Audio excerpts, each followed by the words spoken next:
Assalamualaikum.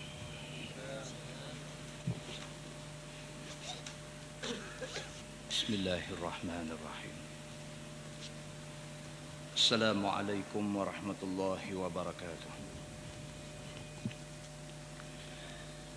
Alhamdulillah wa bihi nasta'in. Ashhadu an la ilaha illallah wahdahu la syarika lah. Wa ashhadu anna sayyidana Muhammadan abduhu wa rasuluh. Wa nusalli wa nusallim ala hadzal nabiyil karim Sayyidina wa habibina wa maulana Muhammadanil amin wa ala alihi wa sahbihi ajma'in. Amma ba'd. Ayyuhal mu'minun ittaqullah. Usikum wa iyaya bitaqwallah. Faqad fazal muttaqun. Muslimin dan muslimat, mudah-mudahan dirahmati Allah Subhanahu wa taala. Adalah hadis riwayat daripada Abi Talhah radhiyallahu anhu. Kata Abu Talhah, syakauna ila Rasulillah sallallahu alaihi wasallam al-ju' wa rafa'na an butunina an hajarin hajar. Fa rafa'a Rasulullah sallallahu alaihi wasallam an hajaraini. Atau kama qala, hadis sahih riwayat At-Tirmizi. Ini satu lagi hadis kita tengok.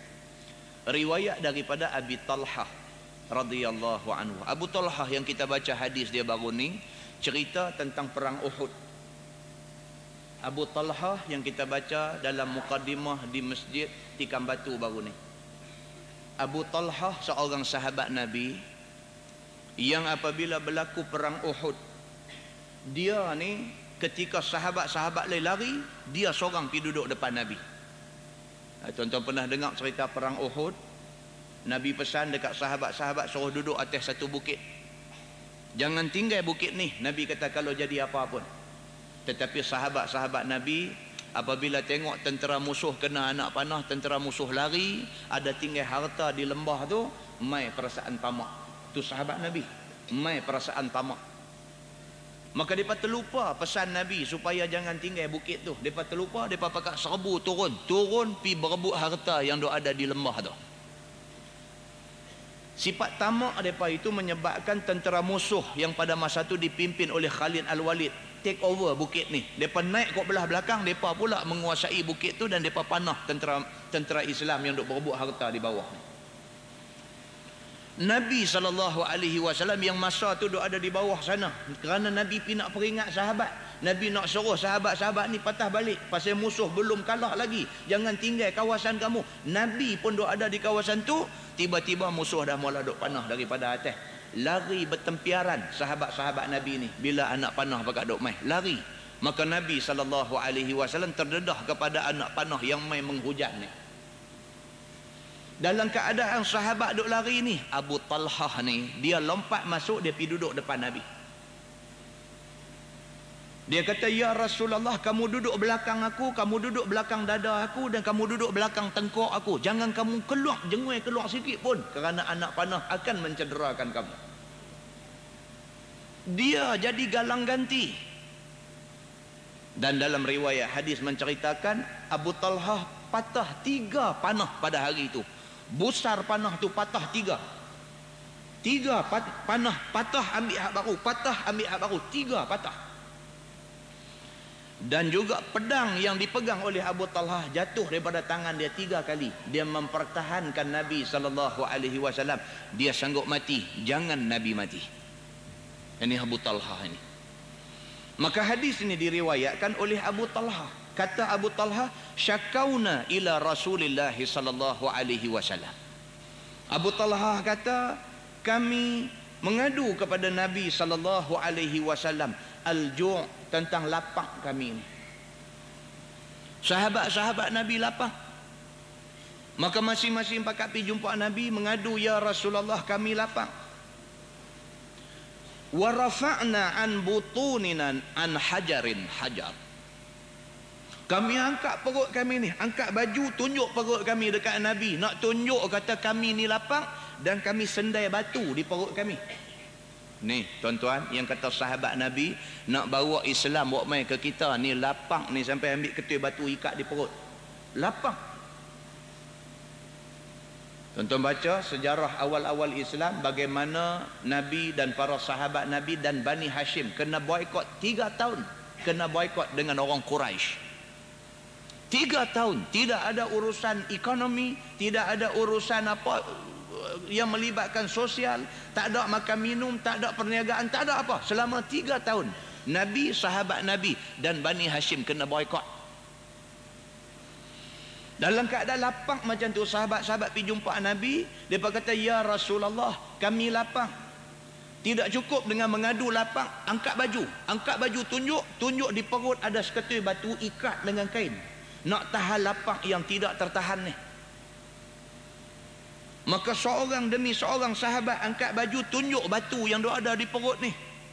Farafa'a Rasulullah sallallahu alaihi wasallam an hajaraini. Nabi kata, tak apa, hampa lapang, aku nak beritahu kat hangpa. Nabi angkat jubah dia, di perut Nabi ada 2 biji batu. Maksud dia apa? Maksud dia bukan Nabi ni suruh sahabat-sahabat lapang dia kenyang dah. Nabi ni bukan dia suruh orang bertahan dengan kemelesetan ekonomi, dia kaya dah. Nabi SAW ni kalau dia kata hampa kena berlapang, dia double kelaparan. Kalau hampa main angkat baju, tunjuk seketui batu duk ada di perut, aku angkat baju, aku tunjuk 2 ketui batu duk ada di perut. Kalau hampa nak abang hampa lapang, aku 10 kali lapang. Cerita dia, kita sama-sama lapang, dan lapang ni ujian daripada Allah Subhanahu wa taala. Muslimin dan muslimat yang dirahmati Allah sekalian. Mai satu lagi hadis riwayat daripada Fadalah bin Ubaid radhiyallahu anhu. Kata dia, anna Rasulullah sallallahu alaihi wasallam kana idza shalla bin nas yakhiru rijalun min qamatihim fi shalah min al khasasah wa hum ashabus suffah hatta yaqul al-a'rab haula'i majanin atau majanun. Fa idza shalla Rasulullah sallallahu alaihi wasallam insarafa ilaihim faqala law ta'lamuna ma lakum 'inda Allah la ahbabtum an tazdadu faqatan wa hajah. Atau kama qala, hadis riwayat At-Tirmizi. Maksud dia, Fadalah bin Ubaid seorang sahabat Nabi. Kata Fadalah, sesungguhnya Nabi SAW biasa ketika Nabi mengimamkan sembahyang, ada sebahagian daripada sahabat ni yang pengsan kerana berdiri semayang ni. Fadalah kata, menjadi kebiasaan bagi kami yang hidup zaman Nabi ni, tengah semayang dengan Nabi, Nabi jadi imam, tengah duduk semayang tu 2-3 orang rebah pengsan. Itu biasa dalam masyarakat kami ni. Pasal apa sahabat-sahabat ni semua pengsan? Dia kata minal khasasah, kerana fakir miskin mereka itu dan tidak ada benda makan. Perut kosong, lapang. Duk semayang di belakang Nabi SAW ni, semayang tu dalam keadaan duk tahan lapang. Kadang-kadang tak tahan, dia blackout, rebah. Rebah tengah semayang ini biasa pada zaman Nabi SAW kerana lapang. Begitu. Wahum ashabus suffah, kebanyakan hak duk jadi pengsan tengah semayang ni ialah sahabat-sahabat Nabi yang dipanggil dengan nama ashabus suffah. Ashabus suffah ni, ini golongan sahabat, depa mai di rumah dekat dengan rumah Nabi, depa pakai buat rumah kecil-kecil, buat macam pondok tu. Depa kira mai, kira nak belajar dengan Nabi, buat kerja cari makan ni ala kadar begitu saja. Yang penting nak mengaji daripada Nabi. Depa ni dipanggil ashabus suffah. Begitu. Sehingga kan mereka ni tengah duduk semayang rebah pengsan, hatta yaqul al-a'rab, sehingga ke orang Arab Badui kata dekat depa ni, haula'i majanun. Orang Arab Badui kata, puak-puak ni gila apa? Gila apa? Gila mengaji. Sanggup tinggal tanah tumpah darah, tinggal kampung halaman, mai buat pondok, duduk keliling rumah Nabi dengan tujuan yang satu, tujuan nak mengaji daripada Nabi. Kemudian pula kerja ni ala kadar, sehingga kan duit pun ada sikit, boleh makan sikit aja, maka banyak hari menanggung lapang daripada hari yang perut kenyang. Orang Arab Badui yang duduk tengah padang pasir yang sememangnya susah ni pun, bila mai tengok mereka ni lebih susah daripada Badui. Badui kata dekat mereka ni haulai majanin au majanun. Puak-puak ni gila kot, Arab Badui kata. Fa iza shalla Rasulullah sallallahu alaihi wasallam insarafa ilaihim. Nabi sallallahu alaihi wasallam pula bila habis semayang, beralih tengok kepada makmum yang semayang ni, tengok ada yang rebah, yang pengsan dan sebagainya. Nabi pun bersabda, Nabi kata, lau ta'lamuna ma lakum indallah la ahbabtum an tazdadu faqatan wa hajah.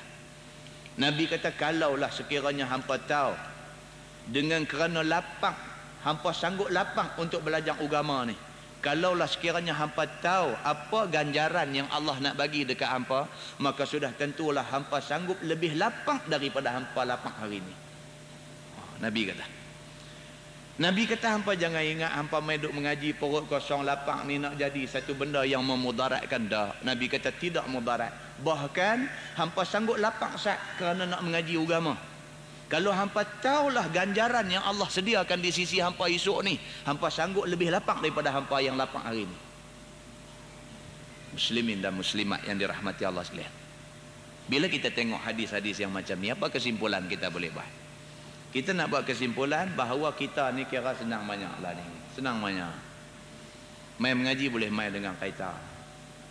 Tak ada pun boleh main dengan motor. Kita main mengaji ni kira tak ada apa yang menyusahkan kita. Duk jauh mana pun, duk Parit Buntang pun main sini baru duk ada setengah jam sampai dah. Duk di Alok Stang main sini baru duk ada sejam sampai dah. Makan kejap-kejap dah, belum main tadi. Saya lagi habis mengaji singgah Tom Yam tang mana pula lagi. Jadi cerita susah ni tak ada lah. Cerita susah tak ada. Susah sikit. Susah apa? Kita berenggang dengan keluarga Asad antara Maghrib dengan Aisyah kerana nak main mengaji agama. Tetapi kita tidaklah sampai ke peringkat sahabat-sahabat Nabi sampai. Kerana nak mengaji agama, mereka lapar perut. Kerana nak mengaji agama, mereka pengsan tengah semayang. Kerana mengaji agama, mereka melalui hidup yang penuh susah. Muslimin dan muslimat yang dirahmati Allah sekalian, apa yang kita korbankan dalam sikit masa ni akan disediakan ganjaran yang besar di sisi Allah Subhanahu wa taala di hari akhirat esok insya-Allah. Nah, mudah-mudahan mukadimah itu memberi manfaat kepada kita semua. Kita menggunakan Bahrul Mazi jilid 20. Bahrul Mazi jilid 20. Kita sampai pada muka surat 143. Muka surat 143. Pada malam ini kita masuk satu tajuk baru, bab ma jaa fi fadli Yasin, iaitu bab yang datang pada menyatakan kelebihan baca surah Yasin. Surah Yasin ni musim orang pergi Mekah, kira Yasin ni tiap-tiap hari. Cerita baca Yasin ni tiap-tiap hari. So kita pun nak tahulah apakah satu fadilat, apakah satu kelebihan yang Allah janji kepada kita yang duk baca surah Yasin ini. Apakah kelebihan dia? Ketahuilah saudaraku, bermula surah Yasin itu banyak kelebihannya dan banyak faedahnya tersebut di dalam kitab-kitab yang telah dikarang oleh ulama-ulama dulu. Dia kata baca Yasin ini banyak kelebihan dia. Tak nanti orang pergi Mekah duk saja-saja baca juga tidak salah, bahkan itu yang baiknya. Nak baca Yasin tidak mesti tunggu malam jemaat, bahkan malam apa sahaja baca Yasin itu yang sebaik-baiknya. Bahkan Nabi SAW diriwayatkan dalam hadisnya baca Yasin tiap-tiap malam. Baca Yasin tiap-tiap malam dan beberapa surah lain. Itu amalan Nabi SAW. Begitu. Adapun Imam At-Tirmizi telah mengeluarkan satu hadis yang menunjukkan atas kelebihan surah Yasin itu. Dengan katanya an Anas radhiyallahu anhu qala qala an-nabi sallallahu alaihi wasallam inna likulli syai'in qalban wa qalbul Quran Yasin. Diriwayatkan daripada seorang sahabat Nabi sallallahu alaihi wasallam yang bernama Anas bin Malik radhiyallahu anhu. Katanya telah bersabda Nabi sallallahu alaihi wasallam bahwasanya bagi tiap-tiap sesuatu itu ada hati ataupun ada pati ataupun ada inti. Dia kata. Nabi kata tiap-tiap benda ada hati dia, ada inti dia, ada benda yang paling penting dalam dia. Tiap-tiap benda ada benda yang paling penting, dia kata. Dan bermula hati ataupun pati ataupun inti Quran itu ialah surah Yasin. Tiap-tiap benda ada benda yang paling utama, ada yang paling utama. So Quran itu yang paling utama di dalam dia ialah Yasin. Dia kata. Begitu. Cucuk ketayak pun ada inti. Dalam Quran tak ada inti. Dia kata maka Quran itu intinya Yasin. Begitu. Masalah. Surah Yasin itu mengapa dikatakan hati ataupun pati ataupun inti ataupun isi kepada Quran? Pasal apa kita kata surah Yasin itu merupakan core kepada Quran? Dia inti yang paling penting di dalam Quran. Pasal apa? Dia kata sebab pun dikatakan akan dia pati ataupun hati Quran kerana melengkapi ia atas segala ayat yang dalam-dalam maknanya. Yasin ini kalau kita baca, kita tengok balik makna dia menyentuh makna-makna yang cukup dalam. Dia menyentuh aspek akidahnya, dia menyentuh tentang aspek hidup bermasyarakatnya. Dalam Yasin menyentuh tentang aspek dosa pahalanya. Banyak dalam Yasin ni. Al-yawma nakhtimu ala afwahihim wa tukallimuna aydihim wa tashhadu arjuluhum bima kanu yaksibun. Kalau faham ayat itu saja, manusia jadi baik semua sekali. Kalau faham ayat itu saja, manusia ni tak buat jahat atas dunia ni. Tuhan kata hari kiamat esok ni al-yawm nakhtimu ala afwahihim. Hari ni, hari kiamat ni kami seal mulut depa ni. Kita lah hidup atas dunia, mulut boleh bercakap apa kita nak bercakap. Kita nak pembohong boleh, kita nak fitnah orang boleh, kita nak cakap apa pun boleh atas dunia ni. Selagi mana Allah izin kita bercakap, selagi mana dia tak bagi lembek lidah, selagi mana dia tak lumpuhkan kita, selagi mana dia tak jadikan otak kita gila, selagi itulah kita boleh bercakap apa kita nak bercakap. Tapi ingat baik-baik, dalam surah Yasin Allah kata al-yawma nakhtimu ala afwahihim. Hari ni, hari kiamat ni kami tutup mulut manusia ni. Allah Subhanahu wa taala kata hari kiamat manusia tak boleh bercakap dah. Kalau boleh bercakap pemohong pula. Maka manusia tidak diizinkan bercakap pada hari kiamat. Wa tukallimuna aydihim. Kami tutup mulut, kami bagi tangan-tangan dia bercakap. Wa tashhadu arjuluhum bima kanu yaksibun. Dan kaki-kaki menjadi saksi di atas apa yang mereka buat semasa di atas dunia. Kalau kita faham ayat ni, tak berani kita cakap bohong. Kalau kita faham ayat ni, tak berani nak pergi buat nyaya orang. Kalau kita faham ayat ni, tak berani kita tipu siapa-siapa. Kalau kita faham ayat ni, manusia semua jadi baik. Begitu. Maka dalam surah Yasin ini dia menyentuh makna yang dalam-dalam, dia kata. Serta keadaannya yang ringkas ataupun aturannya dan juga kecil bukunya itu menunjukkan istimewa dia. Buku Yasin kecil aja. Kecil aja, senang dibawa ke mana-mana. Maka itu juga di antara keistimewaan dia.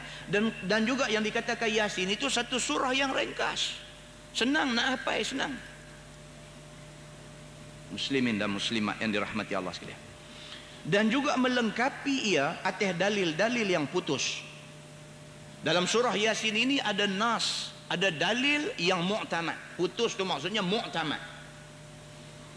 Allah kata macam tu, macam tu. Jangan siapa duk pindah, duk rombak, duk buat lagu jadi lagu lain, tak mah. Begitu. Dan juga di dalam Yasin juga ada ilmu-ilmu yang maknun. Maknun tu bahasa Arab, maksudnya yang tersusun. Dalam surah Yasin itu ada ilmu-ilmu yang maknun, ilmu-ilmu yang tersusun cantik, itu maksud dia. Dan makna-makna yang halus dan juga janji-janji yang disukai dan juga takut-takutan yang melampau-lampaui dan isyarat-isyarat yang menerangi dan saksi-saksian yang cukup keindahannya. Dan telah berkata Hujjatul Islam Al-Ghazali rahimahullahu ta'ala, sebab pun dikatakan surah Yasin itu hati Quran kerana tidak sah iman itu melainkan cukup percaya dan mengaku adanya hasyar dan adanya nasyar di akhirat nanti. Hasyar maksudnya hari manusia dihimpunkan. Kiamat ni dia ada banyak nama. Di antara nama kiamat ialah Yaumul Hasyr. Maksudnya hari manusia dihimpun. Dalam Quran dia kata wa yauma yuhsyaru a'da'ullahi ilan nar fahum yuzaun. Yuhsyaru daripada perkataan hasyar. Tuhan kata wa yauma yuhsyaru a'da'ullahi ilan nar, dan hari di mana musuh-musuh Allah dihimpun dan dihalau ke neraka dalam keadaan mereka dipimpin oleh satu kepala malaikat. Maka hari kiamat dinamakan Yaumul Hasyar. Maka dalam Yasin ada menyebut tentang soal hasyar ini. Dan juga ada nasyar, iaitu bentang. Hari di mana manusia membentang segala rekod amalan mereka di depan Allah. Begitu. Maka makna kalam itu ada dalam surah Yasin dengan sehabis-habis terangnya. Ceritanya apa? Cerita dia nak abang kata surah Yasin ni komplit. Komplit. Kalau kita baca daripada awal surah Yasin sampailah kepada penghujung dia, kita baca dalam keadaan tadabbur. Tadabbur maksudnya baca, tengok makna dia dan menghayati isi kandungan dia. Kita akan rasa Yasin ini satu surah yang sempurna cukup. Maka dia layak dipanggil sebagai hati Quran. Begitu. Baik, masalah membaca surah Yasin itu banyak faedah yang dapat kepada orang yang membacanya. Seperti yang akan datang kenyataannya. Ini faedah baca surah Yasin. Yang pertama, seperti barang yang tersebut pada hadis yang datang ini. Sabda Nabi SAW, man qara'a Yasin kataballahu lahu biqira'atiha qira'atal Qur'ani 10 marrat. Maksudnya, barang siapa membaca surah Yasin, maka disuratkan Allah baginya pahala dengan sebab membaca surah Yasin itu, seperti mana pahala membaca Quran dengan tiada Yasin 10 kali ganda. Itu dia. Ini hadis Nabi, tuan-tuan. Kita baca Yasin daripada awal sampai habis sekali. Sekali kita membaca surah Yasin itu sama macam kita baca surah lain 10 kali. Sama macam kita baca 10 kali. Dia kata itu ganda pahala yang Allah bagi kepada orang yang membaca surah Yasin. Begitu. Kata At-Tirmizi, ini hadis gharib. Itu faedah yang pertama. Sekali membaca Yasin sama dengan 10 kali membaca Quran yang lain daripada Yasin. Sama macam 10 kali. Yang kedua, sabda Nabi SAW lagi, man qara'a Yasin kulla laylah ghufiralah. Itu dia. Maksudnya barang siapa baca Yasin pada tiap-tiap malam, nescaya diampunkan baginya segala dosanya yang kecil-kecil. Jadi amalan dia tiap-tiap malam baca Yasin, tiap-tiap malam baca Yasin. Kira sebelum tidur nak kena baca Yasin bagi habis satu round. Kalau itu amalan dia, Allah ampunkan semua dosa dia yang kecil-kecil. Dosa kecil apa dia? Selain daripada dosa besar. Dosa besar apa dia? Nabi kata ijtanibus sab'al mubiqat. Hendaklah kamu jauh 7 benda yang menjadi dosa besar yang boleh membinasakan kamu. Apa dia? Al-isyraku billah. Yang pertama syirik kepada Allah. Kemudian dia main 2, 3, 4, 5 berzina, dia main minum arak, dia main makan riba, dia main menuduh orang perempuan baik melakukan zina dan sebagainya. Itu semua dosa besar. Lain daripada yang disenaraikan itu adalah dosa kecil. Dan dosa kecil ini gugur dengan kerana membaca Yasin tiap-tiap malam. Kita tuan-tuan insya-Allah lah, kita ni tak ada lah buat dosa besar setakat ni dak. Tak ada lah. Kalau ada pun beli kereta cara riba. Jangan duk kata hak tu kecil, besar tu. Kan? Kalau ada pun riba lah, pakat kena seorang sikit lah. Beli rumah kena riba, beli kereta kena riba, yang tu kan. Yang lain ni tak ada lah kot. Tak ada lah piduk bunuh orang, tak ada piduk berzina, tak ada lah sampai peringkat tu tak ada lah. Dosa kecil banyak, banyak. Macam mana cara kita nak gugurkan dosa-dosa kecil yang dah kita terbuat sebelum daripada ni? Nabi SAW kata, man qara'a Yasin, barang siapa baca Yasin kulla lailah, tiap-tiap malam dia tak pernah lupa daripada membaca Yasin, ghufiralah, diampun baginya. Ulama hadis kata maksud diampun itu ialah ampun dosa-dosa kecil. Begitu. Baik, faedah yang ketiga, sabda Nabi SAW, man qara'a Yasin fi lailatin asbaha maghfuran lah. Maksudnya barang siapa baca ia akan surah Yasin pada malam hari, malam baca Yasin, maka berpagi-pagi ia diampun baginya akan segala dosanya yang kecil-kecil. Meriwayatkan ia oleh Abu Nuaim daripada Al-Hilyah. Itu dia. Ini pula hadis sama macam yang tadi, cuma jalan riwayat dia lain sikit.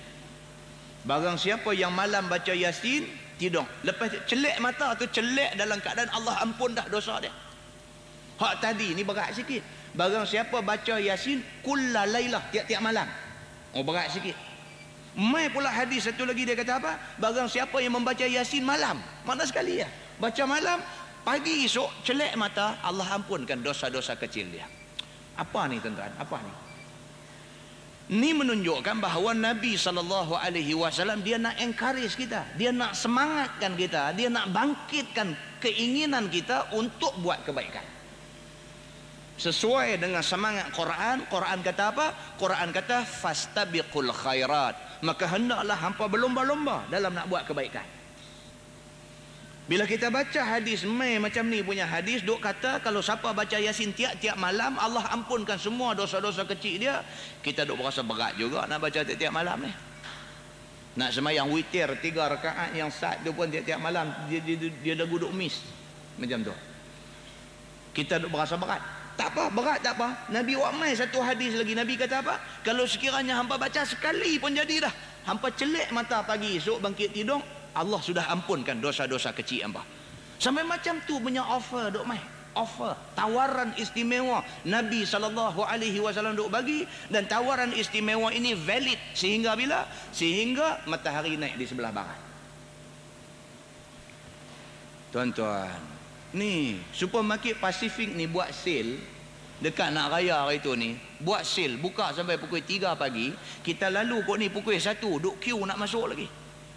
Duk queue nak masuk. Masuk pi tu bukan ada janji keampunan dosa, nak tambah dosa lagi ada dalam tu. Tu pun dia queue lagu ni punya duk ada queue. Bukan nak pergi beli baju raya. Baju raya beli dah, tapi nak pi lagi. Pasal apa nak pi lagi? Pasal offer. Offer punya pasal. Offer dunia hampa berebut sampai macam tu, offer akhirat boleh duk dengar lagu nak lena lagu tu. Apalah punya orang kita ni. Kan leceh betul lah. Dunia punya offer macam tu punya timpa pi. K4 buat offer. Ni habis ni sampai kawan nak main hospital tengok kawan sakit pun tak boleh masuk. Duk queue dengan pok nak pi K4 ni. Habis jalan ni penuh, jalan nak boleh tembus kampung pertama tu pun penuh. Kira cerita dia penuh. Offer akhirat ini valid sampai bila? Sampai matahari terbit sebelah barat. Duk terbuka, duk tak baca situ lah. Tuan-tuan, di situ apa? Kita ukur diri kita. Kita tengok nampak kita ni, dunia ni sakanlah dalam diri kita. Akhirat tak ada tempat sebenarnya dalam diri kita. Akhirat tak ada tempat. Nah, muslimin dan muslimat yang dirahmati Allah sekalian. Yang keempatnya, faedah membaca Yasin yang keempatnya, sabda Nabi SAW, man qara'a Yasin marrah faka'annama qara'al Qur'ana marratain. Tu dia lagi dahsyat. Maksudnya barang siapa membaca ia akan surah Yasin sekali baca, maka seolah-olahnya ia membaca Quran 2 kali. Quran hak 30 juzuk tu, kita baca Quran sekali aja, Allah kata aku bagi pahala dekat hampa seperti hampa baca khatam Quran 2 kali. Tak baca juga. Tak baca juga macam tu. Lagu mana lagi nak abang? Lagu mana lagi nak abang? Dulu ada satu penceramah, kan? Ada satu penceramah duk ceramah dalam radio ni, saya dengar ceramah dia. Dia selit main satu cerita dalam ceramah dia. Dia kata cerita dia, raja ada anak perempuan cantik. Nak carilah pasangan hidup kepada puteri dia ni. Tapi raja mau nak jadi puteri ni, raja mau satu orang yang tangkas. Jenis hebat, jenis sehat, jenis boleh menumpaskan musuh bila-bila masa. Maka raja ni pula dia ada satu kolam belah boya, dia kata. Maka raja pun buat iklan ni, dia ni cerita dalam radio ni. Maka raja pun buat iklan kepada segala hamba rakyat ni, siapa yang teringin nak jadi menantu dia, mai di kolam boya dia pada sekian-sekian hari bulan. Okey, mai berhimpun di situ. Bila semua berhimpun, buat pengumuman. Barang siapa yang berminat untuk menjadi menantu raja, sila terjun dalam kolam boya ni dan tewaskan semua boya sultan raja duk belah ni. Ramailah yang teringin ni terjun arwah lagu tu lah. Kan? Terjun arwah lagu tu. Tak ada siapa yang menang. Tiba-tiba kata bunyi seorang jatuh bi. Dia jatuh, dia lawan, dia lipat boya apa lagu tu. Lagu ni last sekali dia menang. Bila dia naik ni, hulu balang raja pakat pi sambut dia, wak mai depan raja apa semua lagu tu lagu ni. Raja pun kata kat dia, lah ni hang minta apa hang nak minta. Dia kata apa hang tak mau, dia kata. Raja kata tak. Puteri aku tentu dah jadi bini hang. Cuma lah ni ekstra punya nak bagi. Apa hang nak sebut aja aku bagi. Ni lagu macam Tuhan duk kata ni. Mula-mula habang kata baca tiap-tiap malam, nanti dapat keampunan dosa. Tak mau jadi. Satu malam sudah kalau baca dapat keampunan. Tak mau jadi. Hamba baca sekali sudah. Aku gandakan 2 kali pahala, seolah-olah baca Quran 30 juzuk 2 kali. Duk tambah tawaran tu. Duk tambah nak bagi hadiah ni, bagi istimewa lagi. Syekh ni pun raja tu kata lagu tu. Hang nak apa abang? Apa pun tak mau, dia kata. Raja kata awak ni. Dia kata, tuanku, kalau tuanku betul-betul nak tolong saya minta satu aja kat tuanku. Raja kata apa dia? Tolong cari siapa tolak saya jatuh jadi, dia kata. Saya tak ada ingat nak terjun biduk lawan dengan boya ni semua. Saya tak mau anak tuanku ni ambil pilah. Saya tak mau biduk mati dalam kolam ni, siapa suruh saya tak mau. Saya main nak tengok, dia kata. Ada kutu tolak jatuh. Dia kata, tuanku tolong cari kawan tolak tu. Dia kata, dapat kawan tu cantik, dia kata. Macam tu punya orang pun ada juga.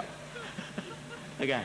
Kita pun dengar cerita dia ni pun kira betul juga. Ada juga kisah macam ni duk jadi dalam masyarakat kita. Kan? Itu selingan aja kita semua yang boleh. Kan? Baik. Jadi Tuhan kata, Nabi SAW kata, barang siapa yang membaca Yasin sekali, faka'annama qara'al Qur'ana marratain, pahalanya umpama dia baca Quran 2 round. Baca Quran 30 juzuk habis, baca lagi sekali 30 juzuk habis. Itu pahala yang Allah sediakan bagi orang yang membaca Yasin sekali. Soal, dia kata, di sini ada 2 hadis yang berlawanan mafhumnya. Satunya berkata, siapa baca surah Yasin, maka seolah-olah membaca ia akan Quran 2 kali. Itu hadis kita baca tak saat ni. Dan hadis yang dahulunya berkata, siapa membaca surah Yasin 1 kali, dituliskan baginya pahala membaca Quran 10 kali. Ini apa cerita ni? Kan? Sat kata pahala dia dapat macam 2 kali, sat kata pahala dia macam 10 kali. Tak betul-betul 2 ke 10? Ada orang dia macam tu. Dia suka cari ni. Dia suka cari hadis-hadis yang duk belaga-belaga ni. Kan? Dia suka cari hadis-hadis yang duk belaga ni. Tak yang tadi kata 2 kali, ni kata 10 kali. Hadis saya kata kat you, dia kata hadis ni bukan boleh pakai. Sat kata 2, sat kata 10. Tak tetap. Dia kata ini sebab kita tak boleh pegang hadis ni. Dia pikir tu pula. Dah, bukan macam tu. Kita tengok apa dia nak terang. Maka bagaimanakah kita nak menentangkan 2 hadis ini supaya tidak berlawan mafhumnya? Maka kata Imam An-Nawawi, maka tiada ada berlawan 2 hadis itu. Imam Nawawi kata tak ada bercanggah tang mana dia kata. Kerana orang yang membaca surah Yasin itu ada macam-macam orangnya, dan ada macam-macam niatnya, dan ada macam-macam kelakuannya, dan ada macam-macam perinya, dan juga ada macam-macam masanya. Betul tak betul? Orang baca Yasin ni dia macam-macam cerita. Ada baca Yasin nak pergi ke Mekah, ada baca Yasin pasal ada hajat, anak nak ambil periksa. Pasal ada orang baca Yasin pasal macam-macam lah. Macam-macam orang baca Yasin ni macam-macam niat, dia kata. Dan demikian juga orang baca Yasin ni macam-macam masa. Ada orang ambil masa nak baca Yasin ni ambil pukul 12. Pukul 12 baru panggil orang main rumah dia apa semua, katuk lampu semua gelap-gelap, suruh baca Yasin dan gelap, suruh torchlight aja. Ada tuan-tuan dia bagi tahu belah Pulau Pinang tu ada satu tempat dia buat kerja macam tu. Ada orang main di rumah abang ustaz, dia kata ada satu geng dekat tempat kami, dia kata di Pulau Pinang tu, kira Yasin ni kira pukul 12 tengah malam baru buat. Dia ada panggil few lah orang-orang dia yang tertentu ni, dia panggil mai, lepas tu dia duduk katuk lampu semua, pakai torchlight satu, suluh buku Yasin pakai duk baca. Baca pula buat lagu bunyi irama ni macam nak teriak gitu. Dia kata ustaz ni nak tanya, ustaz ni kira adakah sabit daripada hadis kot sunnah apa Nabi duk buat lagu tu? Saya kata zaman Nabi torchlight pun tak ada. Saya kata macam mana Nabi duk baca pukul 12 dengan suluh torchlight? Tak ada lah. Jadi habis depa ni ustaz macam mana? Saya kata saya tak tahu lah. Ada tuan-tuan yang pelik-pelik ni duk ada banyak lah masyarakat kita lah ni. Dia ambil masa nak baca tu, dia pilih time yang bukan-bukan kadang-kadang ni. Bukan kata salah nak baca tengah malam, tak salah, tapi piduk himpun orang tengah malam baru nak baca ni, apakah satu tujuan dia? Hidup pada lampu pula bagi gelap, suara lagu nak teriak pula, ni apakah satu tujuan dia? Tujuan baca Yasin juga berbagai-bagai, dia kata. Itu ceritanya. Dia kata maka tiap-tiap satu hadis daripada dua hadis itu terbit ia daripada lidah Rasulullah sallallahu alaihi wasallam menurut sebagaimana keadaan dan ahwal dan martabat orang yang bertanya kepadanya. Nabi sallallahu alaihi wasallam sendiri kadang-kadang hadis dia ni kita nampak bercanggah pasal apa? Pasal Nabi bila dia nak jawab soalan orang ni, dia jawab berdasarkan kepada martabat orang yang tanya. Saya dah ulang banyak kali benda ni. Mai satu orang sahabat jumpa Nabi, dia kata, ya Rasulullah, apakah amalan yang paling utama yang saya boleh buat? Nabi kata kat dia apa? As-salatu ala waqtiha. Hang semayang di awal waktu. Itu amalan paling utama. Sekali lagi mai syekh lain pula, dia kata, ya Rasulullah, apakah amalan paling baik untuk aku buat? Nabi kata kat dia pula, birrul walidai. Hang pi buat baik dekat dua ibu bapa hang. Pula dah. Mai pula syekh seorang lagi pula, dia kata, ya Rasulullah, apakah amal paling baik yang boleh aku buat? Nabi kata kat dia apa? Jihad fi sabilillah. Tak betul-betulnya apakah satu amalan yang paling baik? Semayang awal waktu kah? Buat baik pada ibu bapa kah? Jihad pada jalan Allah kah? Hak mana satu paling baik? Adakah dengan itu menunjukkan hadis ni tak boleh pakai pasal bercanggah? Hak satu kata lagu ni, hak satu kata lagu ni, hak satu kata lagu ni. Maka dengan kerana tu hadis tak boleh pakai. Adakah itu maksudnya? Maka dijelaskan oleh ulama, dia kata Nabi jawab tu berdasarkan orang yang tanya. Nabi ni Allah bagi kat dia, dia boleh kenal kawan tu. Mai depan Nabi, dia kata, ya Rasulullah, apakah amalan paling utama aku nak buat? Nabi tahu, Allah bagi tahu dekat Nabi, dia ni jihad duduk depan sekali. Kalau bunyi panggilan perang ni, dia depan sekali. Cuma subuh selalu bangkit lambat. Ada tuan-tuan jenis macam ni ada? Ada, awak tak ada pula dalam masyarakat kita lah pun ada. Kalau buat ceramah ni depan sekali. Depan sekali. Pagi esok tak bangkit subuh. Apa punya manusia lagu ni? Ada juga. Ada juga syekh ni, dia kira kalau lagu bab main masjid semayang ni, kira sah pertama. Dia nanti bang, dia nanti apa, semua dia nanti buat, semua cantik. Orang panggil pergi perang, lari balik menyorok di rumah. Ada juga jenis macam tu. Ada hak jenis mengaji apa ni, ceramah duduk depan sekali. Kemudian bila panggilan jihad mai, dia lah bawa pedang duduk depan sekali dan sebagainya. Tapi dengan mak pak dia buat tahanan lebih kurang. Ada juga. Jadi Nabi SAW tadi ni, masa dia jawab tadi ni, jawab tu sesuai dengan kawah tanya. Oleh kerana dia ni semayang kira okey dah, perang kira okey dah. Cuma dia ni masalah dengan mak pak dia. Bila dia mai tanya, Nabi suruh itu dulu. Bila dia dengar yang tu, dia balik perbaik kelemahan dia dan dia bawa baik dengan dua ibu bapa dia. Itu cerita dia. Maka demikianlah halnya dengan Yasin ni. Nabi SAW bila tengok kawan ni nampak jenis tak apa nak rajin baca ni, Nabi kata kat dia, kalau hang baca Yasin sekali, Allah akan gandakan dekat hang 10 kali ganda pahala. Nak bagi semangat dekat dia. Oh, dia pun dengan kerana dengar 10 kali ganda, dia baca. Ada kawan seorang lagi memang dia duduk rajin baca dah, saja ya dia nak main tanya Nabi, Nabi habaq kat dia, kalau hang baca Yasin sekali sama macam 2 kali baca. Nabi SAW jawab tu bersesuaian dengan kawan hak main tanya dia. Itu maksud dia. Imam An-Nawawi menjelaskan begitu. Dan jikalau kita tanya diri kita sendiri, seseorang membaca surah itu dengan menggerakkan lidahnya jua, dan juga hatinya tidak berhadap kepada apa yang dituturkan lidahnya.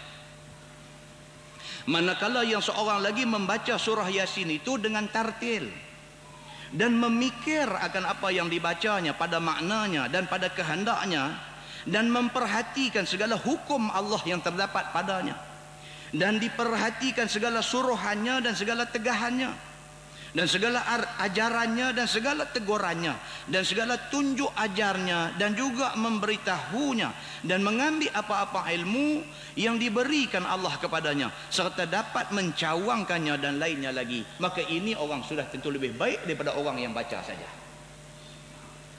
Itu pun satu alasan dia. Satu orang baca Yasin, dia baca macam mana? Dia baca lagu kita bacalah. Kita bukan tahu apa makna dalam Yasin tu. Kan? Mai-mai duduk tu, a'udzubillahi minasyaitonirrajim. Ikutlah kalipah dia baca. Bismillahirrahmanirrahim. Yasin. Cik buat lagu sedap. Wal Quranil Hakim. Kita kira doa asyik nak perbetul lagu. Makna apa yang ada dalam tu daripada 50 tahun dulu sampai hari ni tak tahu. Tak tahu makna apa. Yang kita tahu Yasin ni bagus, dia hati Quran, mau kalau baca pahala besar, lagu tu aja. Kita tak tahu tu betul-betul ayat yang kita duk baca tu apa makna dia. Tak pernah tahu sampai malam ni, tak tahu pun. Maka orang yang macam ni takkan nak sama dengan Tok Imam Masjidil Haram. Tok Imam Masjidil Haram bila jadi imam sembahyang, bacaan dia tu dia faham. Dia faham tu dia duk baca tu. Tonton biasa tengok dalam apa nama dia buat telikas terus menerus sembahyang tarawih di Masjidil Haram. Tu Imam Masjidil Haram baca-baca sebab tak boleh nak baca. Sebab tak boleh nak baca. Pasal apa dia sebab? Pasal ayat dia baca tu, ayat tu cerita pasal neraka, cerita pasal macam mana susahnya orang di hari akhirat esok dan sebagainya. Bila dia baca dalam keadaan dia faham tu isi kandungan apa yang dia baca tu. Maka sebab dia dengan kita baca takkan pahala sama. Sudah tentu dia yang baca dalam keadaan tajwidnya betul, faham isi kandungannya, dan bacaan itu menyentuh hati, pahala lebih besar daripada kita yang baca tak tahu apa.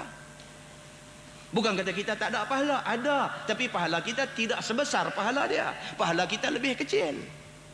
Maka Imam An-Nawawi menjelaskan benda ni. Nabi kata orang yang baca sekali Yasin dapat 10 kali ganda pahala. Orang yang baca sekali Yasin dapat 2 kali ganda pahala. Pasal apa? Sat 10, sat 2? Pasal ni. Orang yang baca dan faham isi kandungan dia dapat 10. Orang yang baca tak faham apa dapat 2 kali ganda. Begitu. Maka hadis ini tidak bercanggah di antara satu sama lain. Sebaliknya kedua-dua hadis ini adalah hadis Nabi SAW. Begitu. Bila kita bandingkan baca dua orang itu, maka tentulah seorang itu martabatnya lebih rendah daripada martabat yang satu lagi.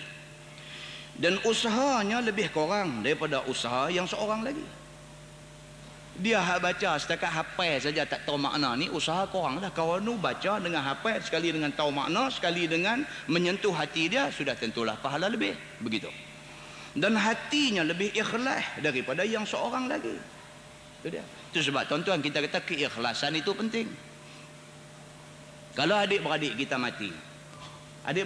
mati, kaum keluarga kita mati, orang yang dekat dengan kita mati, kalau kita jadi imam sembahyang mayat, kalau kita pi sembahyang mayat, sudah tentu tak sama dengan orang hak tak kenal kawan mati mai sembahyang mayat. Betul tak betul? Adik-beradik kita mati, keluarga kita mati, kita sembahyang mayat, kita minta macam mana? Kita bukan minta baca saja, kita minta nu sampai ke perut nu kita duk ingat. Allahumma ghafir lahu warhamhu wa'afihi wa'fu anhu. Kita minta tu bukan minta di mulut aja, nu sampai hati nu. Kita minta Allahumma ghafir lahu, ya Allah ampunkanlah dia ni. Warhamhu wa'afihi wa'fu, ya Allah bagi rahmat kepada dia, ya Allah bagilah segala limpah kasih sayang kepada dia. Kita bukan baca saja, tetapi kita mai daripada dalam hati ni minta. Pasal apa? Pasal yang mati ni orang yang dekat dengan kita. Berbanding dengan kita pergi panggil orang yang mai ramai-ramai nak sembahyang, depa pun tak tahu mayat laki-laki ke perempuan pun depa tak tahu, yang mati ni siapa pun depa tak tahu, tak pernah kawan dengan depa dan sebagainya. Dia mai sembahyang mayat sekadar nak lepas fardu kifayah ajalah, sekat tu. Maka keikhlasan dan sebagainya tak ada. Kalau yang mati tu mak, kalau yang mati tu bapa, anak jadi imam sembahyang mayat. Tuan-tuan boleh bayang macam mana anak nak minta dekat Tuhan ni, minta supaya Allah ampunkan dosa ni, hak mati ni, mak dia, ayah dia. Tuan-tuan boleh bayang tak macam mana sungguhnya dia minta dekat Tuhan ni. Dia minta tu dalam sembahyang tu, Allahu Akbar, dia minta ni, dia bermaksud dengan apa yang dia minta tu. Inilah pentingnya kita apa pun bagi ada seorang anak kita. Bagi ada seorang anak kita yang kalau kita mati dia boleh semayang kat kita. Seorang dia tu lebih baik daripada 200 orang yang ada di belakang yang tak kenal kita. Seorang dia tu lebih baik daripada hak ramai tu. Pasal apa? Pasal dia minta dekat Tuhan untuk mak dia, untuk ayah dia. Sudah tentulah permintaan dia ni sungguh-sungguh dalam hati. Begitu. Jadi tidak perlu ramai sangat, sikit pun tak apa, tetapi sedikit yang ada sayang pada kita, maka itu jauh lebih baik di sisi Allah Subhanahu wa taala. Ini yang dia nak beritahu kat kita ni. Dia kata maka keikhlasan itu amat penting. Dia kata maka patutlah masing-masing yang mendapat balasan kadar usahanya dan niatnya. Padanlah kalau Tuhan nak bagi kat dia 10 kali ganda, padan. Pasal apa? Pasal dia susah hafal Yasin, tahu makna Yasin dan sebagainya, maka dia layak menerima 10 kali ganda pahala. Begitu. Maka dua hadis itu tidak berlawanan bila dikatakan terbit hadis itu daripada lidah Nabi SAW menurut kira-kira pengetahuannya pada diri yang bertanya itu. Faedah yang kelima ialah sabda Nabi SAW, man qara'a Yasin ibtigha'a wajhillah ibtigha'a wajhallah ghufira lahu ma taqaddama min dhunubihi faqra'uha 'inda mautakum. Maksudnya, barang siapa membaca ia akan surah Yasin kerana menuntut akan wajah Allah Subhanahu wa taala di hari akhirat. Siapa baca Yasin dengan niat apa? Niat mudah-mudahan Yasin yang aku duk baca ni boleh menyebabkan Allah redha pada aku. Itu tujuan dia bacanya. Bukannya kerana dilepaskannya daripada neraka. Dia bukan setakat minta aku baca ni mudah-mudahan aku lepas daripada neraka. Bukan setakat tu saja. Bahkan dia nak Allah redha dia. Tuan-tuan, lepas daripada neraka dengan redha ni tak sama. Tak sama. Lepas daripada neraka ni nikmat cukup besar dah. Tetapi keredaan Allah kepada kita ni adalah puncak segala nikmat. Macam mana? Tak tahu nak terang. Kita tak tahu nak terang lah macam mana. Sabit dengan hadis yang menceritakan penghuni syurga, bila dah masuk syurga ni terima segala-gala nikmat Tuhan bagi ke dia. Segala-gala macam nikmat Tuhan bagi. Kemudian Allah Subhanahu wa taala mai tanya kepada penghuni syurga ni, apa lagi yang kamu nak? Jawab ahli syurga ni, ya Allah kami tak mau apa dah. Apa yang kamu bagi ni dah lebih daripada cukup dah. Allah kata kepada penghuni syurga, tetapi aku ada satu lagi nak bagi dekat kamu. Penghuni syurga ni tak boleh fikir apa lagi nak bagi dengan hadu adalah ni dah lebih daripada patutnya dah. Apa lagi nak bagi? Allah kata apa? Aku nak bagi keredaanku kepada kamu. Maka ulama hadis kata apa? Keredaan Allah itu adalah puncak kepada segala nikmat yang ada di dunia dan di akhirat. Jadi kalau orang tu baca Yasin dengan niat apa? Dengan niat nak keredaan Allah. Bukan setakat nak lepas daripada neraka dan bukan kerana dapat balasan syurga. Bukan setakat tu sahaja. Nescaya diampun baginya barang yang telah terdahulu daripada dosanya yang kecil-kecil. Itu dia. Allah ampunkan segala dosa dia dan Allah janji Allah akan bagi keredaan Allah kepada dia. Begitu. Maka dia kata baca oleh sekalian kamu akan Yasin itu di hadapan orang yang mau mati daripada orang-orang kamu, supaya didengarnya dengan telinganya dan bergerak hatinya kepada Yasin itu, maka diampuni Tuhan akan dosanya yang telah lalu. Baik, yang ni dia ada huraian tafsir. Yang kata Nabi SAW, faqra'uha 'inda mautakum, bacalah di sisi orang yang nak mati. Ulama menghuraikan benda ni. Yang pertama apa? Ulama kata kalau sekiranya kamu nak baca Yasin, sekira-kira bagi orang yang sakit ni dengar, pastikan orang yang kamu pilih untuk baca itu orang yang qari, yang baik bacaannya. Pasal apa?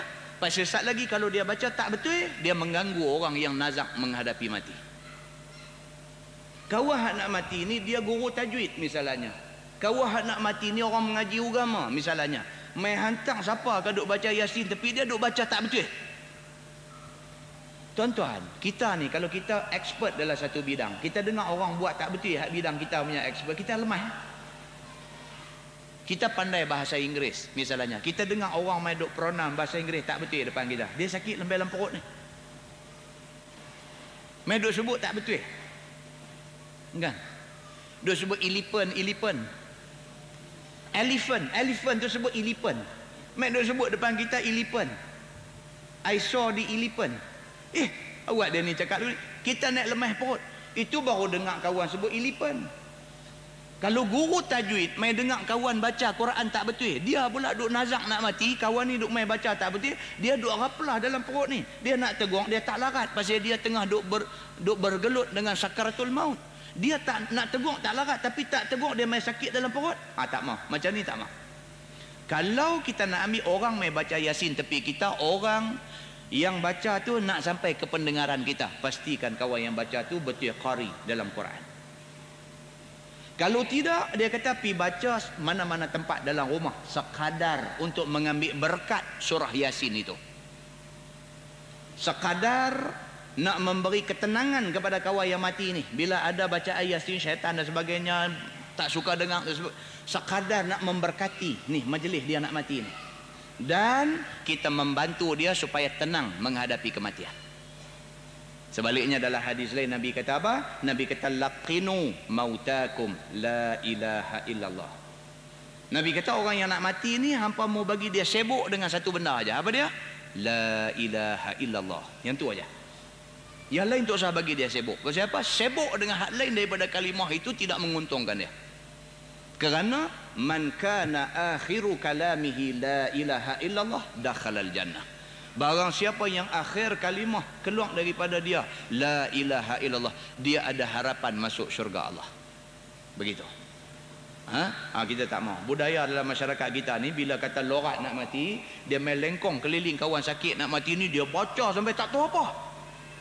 Kawan ni dah Yasin, kawan ni dah sampai wa ilaihi turja'un, kawan ni dah al-yawma nakhtimu ala afwahim. Kawan nak mati tu dia naik serabut. Tak mah. Ambil satu orang yang qari, baca sekira-kira dengar ke telinga dia. Di samping tu talqinkan di telinga dia la ilaha illallah. Cantik. Tuan-tuan tahu macam mana suasana gelut nak mati? Kita nanti jumpa dalam bab yang akan datang, cerita macam mana gelut nak mati. Di situ kita boleh tahu macam mana orang yang nak mati ni amat memerlukan ketenangan waktu nak mati. Dia tak mau ada kekacauan sebelum dia meninggal dunia. Baik, kemudian masalah membaca surah Yasin itu ada 10. Membaca surah Yasin itu ada 10 berkatnya. Sebenarnya surah Yasin itu tinggi darjatnya, telah zahir akan berkatnya dan masyhur akan kelebihannya. Maka lazimkanlah membaca akan dia. Nescaya dapatlah engkau mencapai akan keberkatannya itu dan juga kelebihannya itu. Kata ulama, ada pada surah Yasin itu 10 berkat, iaitu tiada membaca akan dia oleh yang lapar melainkan kenyang dia. Satu berkat surah Yasin. Orang tu kalau lapar dia baca, dia nanti kenyang. Lebih-lebih lagi dia pergi baca di rumah kenuri, lagi kenyang lepas daripada tu. Ada juga kawan dia pergi kona kot tu, lagi nak kenyang sekali lagi. Pasal apa? Masa duk baca tu duk bau dah. Ni memang betul lagu daripada duk abang. Dia kata memang dia nak main kenyang betul, dia kata. Yang kedua dia kata, dan tiada yang dahaga melainkan hilang dahaga. Kan? Ini yang kata keberkatan ni. Kadang-kadang kita tak makan tuan-tuan, kita boleh kenyang. Benda ni bila kita cerita kepada orang-orang biasa ni tak nampak. Tapi bagi orang yang pergi ke Mekah dalam bulan puasa, dia buka puasa dengan sebiji kurma dan segelas zam-zam. Dia boleh tahan perut dia sampai habis tarawih saat ni. Inilah yang dikatakan berkat. Yang kita tak boleh nak urai, kita nak terang tak sampai, kita nak terang tu tak sampai. Melainkan hampir rasa sendiri, hang sendiri nanti tahu. Macam tu. Maka di sini dia beritahu apa? Keberkatan Yasin itu, dia kata kalau orang lapang baca dia nanti kenyang, kalau orang dahaga baca dia nanti hilang dahaga, dan tiada membaca akan dia oleh orang yang tiada berpakaian melainkan datang pakaian kepadanya. Banyak jalan lah tuan-tuan. Pernah dengar orang duk sebut ayat 1000 dinar? Duk gantung di dinding rumah tu.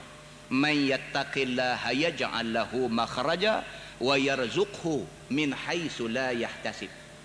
Barang siapa yang bertakwa kepada Allah, Allah akan tunjuk kepadanya jalan keluar daripada masalahnya. Satu.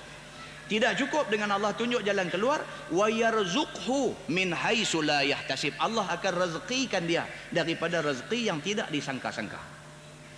Cerita rezeki tak sangka ni ada orang tahu, ada orang tak tahu. Tak sangka. Tak sangka nak boleh duit. Tak tahu orang main bagi duit kat kita. Tak sangka. Tak sangka pun tak tahu ada orang main di rumah kita saja nak bagi apa-apa kat kita. Tak sangka.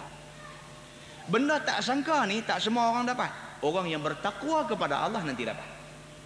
Siapa yang teringin nak rasa benda yang tak disangka-sangka ni, dia kena dapat takwa kepada Allah. Allah akan bagi kepada dia rezeki yang tidak disangka-sangka. Begitu. Baik. Dan tiada yang bujang melainkan dapat berkahwin dia. Yang ni pun satu bagus. Orang yang bujang ni dia lagu duk tak mai jodoh misalnya. Kan? Dia lagu duk tak mai jodoh. Baca Yasin bagi kuat sikit. Dia nanti main jodoh tu, kan? Dia nanti main, ini berkat dia. Dan tiada yang kena dan tiada yang ketakutan melainkan hilang takutnya dan aman sentosa ia. Kalau orang ni jenis takut, tuan-tuan, saya kemarin hari Ahad kemarin, mai satu budak muda kita daripada Penang. Dia bukan budak Pulau Pinang, budak luar Pulau Pinang, mai kerja di Pulau Pinang, mai di rumah. Mai duk abang kata dia ada masalah. Saya tanya dia masalah apa. Dia kata masalah panjang kalau nak cerita. Saya kata tak apalah abang. Tak boleh abang. Kalau masa suntuk-suntuk tak boleh abang. Dia mau masa panjang.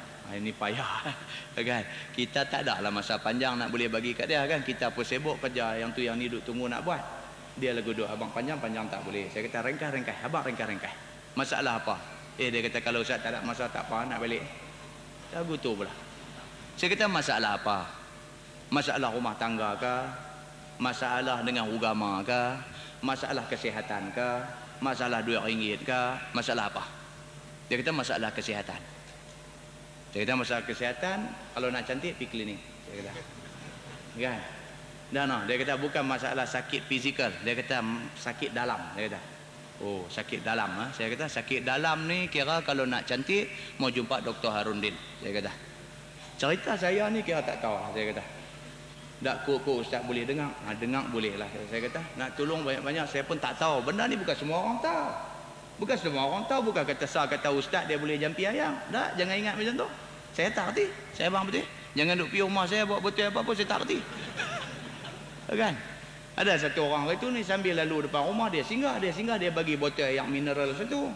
Saya kata nak buat apa ni, ayam apa, zam-zam ke apa? Dia kata tak, ni ayam mineral biasa. Ustaz baca-baca apa sikit lagi saya main ambil lagi. Saya tak tahu buat apa. Tak apa Ustaz buatlah apa pun. Tak tahu nak buat apa. Saya kata tak tahu start menutupi terus. Saya kata budak ni.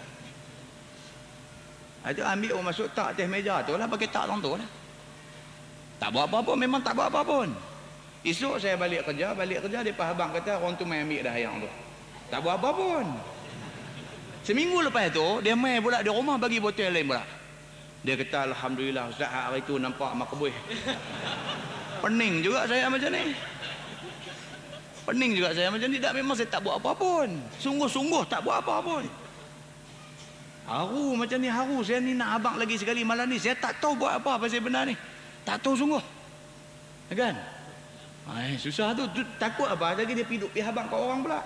Dia kata hari itu try dengan Ustaz Sansuri nampak cantik. Dia kata. Oh tak mau. Memang tak tahu sungguh. Bukan kata saja tak mau tolong orang tak tahu sungguh. Sungguh-sungguh tak tahu. Tu berapa kali punya doa abang tu. Kira nak abang kata jangan doa main botol di rumah saya. Yang tu. Kan? Cerita dia macam tu. Jadi sahabat kita tadi ni. Okeylah dengar masalah. Dia ni masalah apa? Dia kata dia suka duk dengar bisik di telinga dia. Suka duk dengar orang main duk bisik di telinga dia, kira bisik benda tak elok. Dia kata. Jadi di antaranya dia kata dia duduk satu rumah, budak-budak kerja Kelang ni duduk sewa rumah ramai-ramai ni. Dia kata dia alhamdulillah lah, dia kata semayang fardu dia jaga elok, kemudian semayang sunat malam dia duk buat lah. Dia kata budak bagus lah dia ni. Tapi ustaz, dia kata tiap-tiap kali saya semayang dia nanti mai suara tu. Dia nanti mai, dia nanti duduk habang kat saya. Dia kata hang duduk semayang buat apa? Dia kata hang tengok nu kawan-kawan yang duduk serumah dengan tak semayang dengan apa, depa nampak jiwa depa betul-betul tenang. Hang yang duduk semayang ni serabut banyak duduk dalam kepala. Dia duduk main macam tu ustaz. Jadi saya susah bila saya ambil semayang dia start duduk bunyi dah. Bila saya semayang benda ni duduk main. Dia kata lagi duduk main lagi. Takbir lagi duduk main. Dia kata. Oh, saya kata lagu ni mau pergi jumpa Harundin cepat-cepatlah. Saya kata saya tak tahu lagu ni punya duk main tak tahu. Kan? Ada tak ada tuan-tuan macam ni punya masalah? Ada orang duk kena macam ni. Ada. Maka dia kena pergi cari orang yang ada keahlian, ada ilmu dalam bidang yang macam tu. Saya tak tahu. Saya kata benda ni saya tak tahu. Saya boleh main masjid, saya boleh mengajar di masjid, saya tak tahu jenis-jenis makhluk halus, makhluk apa sederhana besar ni semua saya tak tahu. Saya abang betul-betul saya tak tahu. Macam tu. Tapi apa pun kita simpatilah dengan dia. Dia tak ada keamanan dan ketenteraman dalam diri dia sebab benda ni duk main di telinga dia kata. Maka dia antara caranya apa? Dalam ni dia kata mau duk baca Yasin.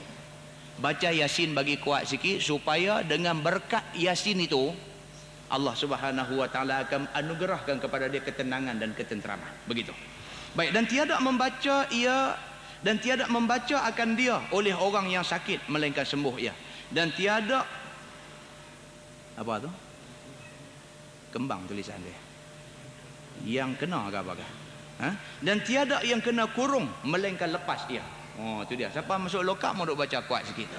Kan, mau duk baca bagi kuat sikit. Begitu. Dan tiada ia musafir melainkan ditolong atas safarnya itu. Kalau dia musafir, dia duk baca Yasin.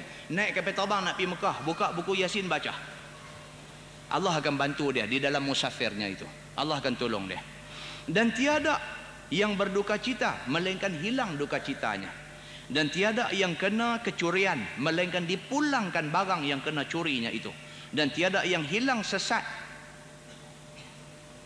Apa tu? Binatang ke apakah? Dia kembang tulisan. Betul ya? Dan tiada yang hilang sesat binatangnya melainkan datang pulang binatangnya itu. Kalau kambing hilang mau duk baca. Saat lagi dia nanti balik main macam tu. Tuan-tuan, benda ni tuan-tuan, kalau kita buat dengan penuh keyakinan kepada Allah, Allah tolong. Allah tentu tolong main. Allah tentu tolong. Kan? 10 benda ni kalau kita buat atas niat yang 10 ini, Allah pasti akan tolong kita insya-Allah. Begitu. Baik, masalah membaca Yasin itu apakah faedahnya yang besar-besar?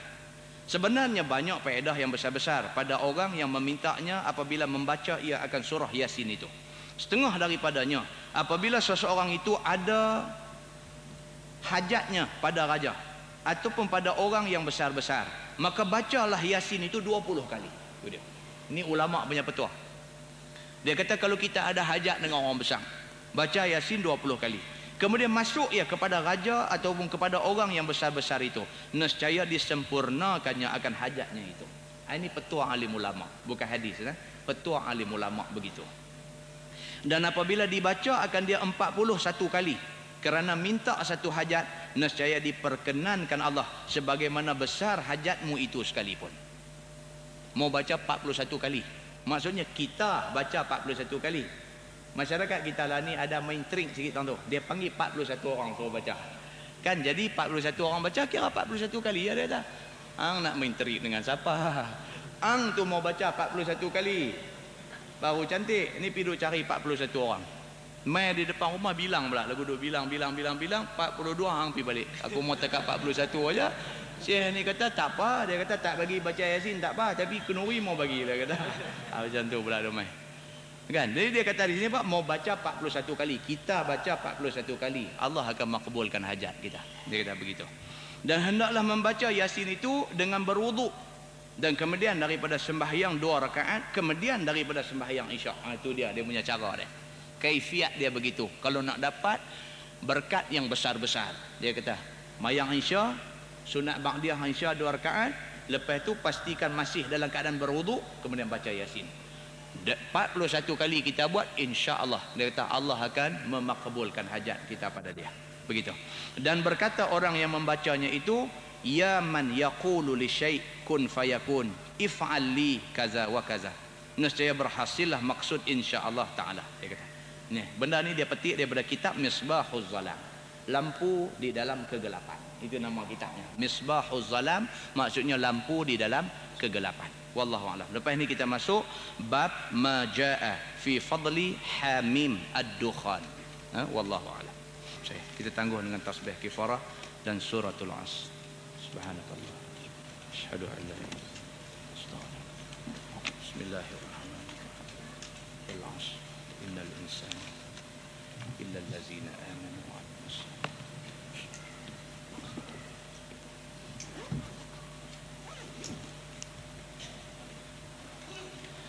الأولين والآخرين وسلم ورضي الله تبارك وتعالى عن سادتنا أصحاب سيدنا رسول الله أجمعين. بسم الله الرحمن الرحيم. رضينا بالله ربا وبالإسلام دينا وبمحمد نبيا ورسولا. اللهم افتح علينا فتوح العارفين وارزقنا فهم النبيين بجاه خاتم المرسلين. اللهم فقهنا في الدين وعلمنا التأويل واهدنا صراطك المستقيم. اللهم أرنا الحق حقا وارزقنا اتباعه وأرنا الباطل باطلا وارزقنا اجتنابه. اللهم اجعل جمعنا جمعا مرحوما وتفرقنا من بعده تفرقا معصوما. وصلى الله على محمد وعلى آله وصحبه وسلم والحمد لله رب العالمين. السلام عليكم.